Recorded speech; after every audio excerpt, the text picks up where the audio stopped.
Did you accomplish what you wanted to?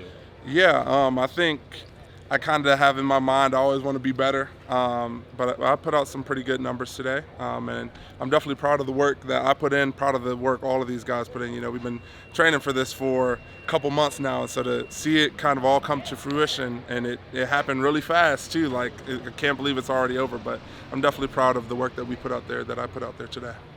What's it like when you train you for these drills, but now you got to do it in front of pretty important people? Yeah, it's different, and especially, you know, there's not a lot of chances that you have to redo these things. So it's, you know, you get one chance and it's there. So I think a lot of the practice that I got to have, you know, I was training at Exos down in Pensacola. Me and Tyler Williams were training together, and those guys really got us right. So made it so that even though I only had one shot, that first shot could be my best. So.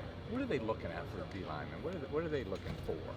Yeah, I'm not sure. I think it ranges. You know, sometimes they're looking for that big-bodied guy. Sometimes they're looking for, you know, a big-time pass rusher. I kind of find myself somewhere in the middle. Somebody who can do both, who can play the run really well, but also who can get after the passer. So I'm not sure. You know, there's a bunch of different schemes in the NFL, and I'm just excited to see where I land and what type of scheme picks me up and how I can work. What type of feedback have you gotten so far, Kobie, and how encouraged are you by said feedback?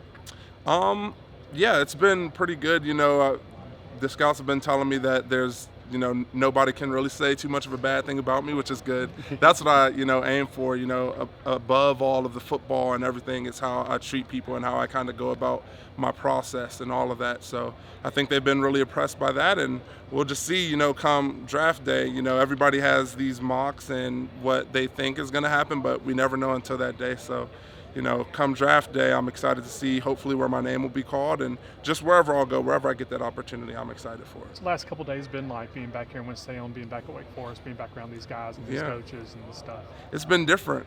You know, I'm an outsider a little bit now.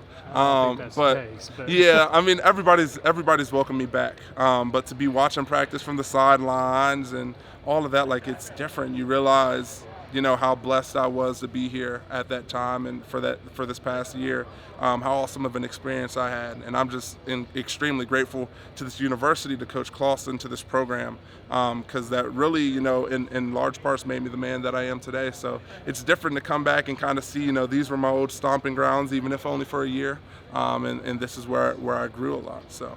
Have you had to break out any of your musical skills in any of your NFL interviews yet? Not yet. But a couple guys were asking me today about. They're saying if you're not gonna run some stuff, then you gotta sing first. So I told them, give me up there on the top 30 visit, and maybe I'll play a little song or something.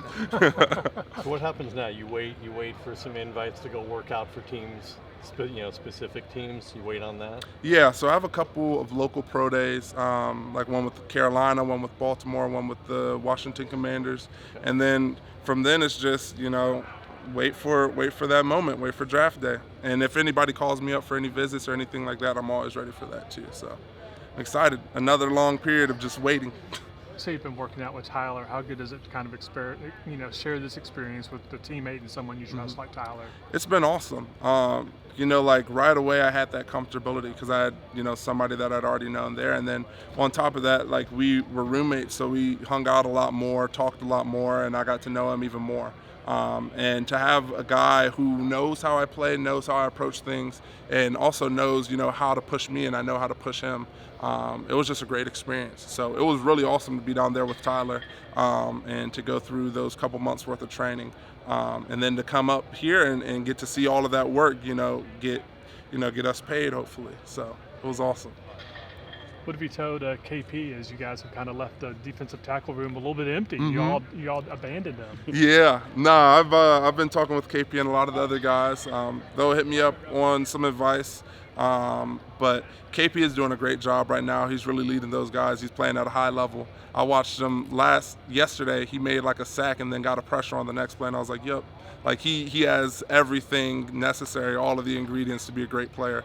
So, you know, I'm leaving that to him, and when he wants to come to me, and he's come to me and asked me about some things, and we talk about film here and there, but You know, it's his room now, him and JD and Kendron, and they're doing a great job with it. And a lot of the other guys are stepping up too. You know, I've seen the last 3 or so practices, and BJ stepping up huge, Chaney stepping up huge, Jay Willis stepping up huge. So it's exciting. You know, you always wonder when you leave 3 seniors from a room kind of how it's gonna end up. But being able to come back and watch them in live action, it's been exciting.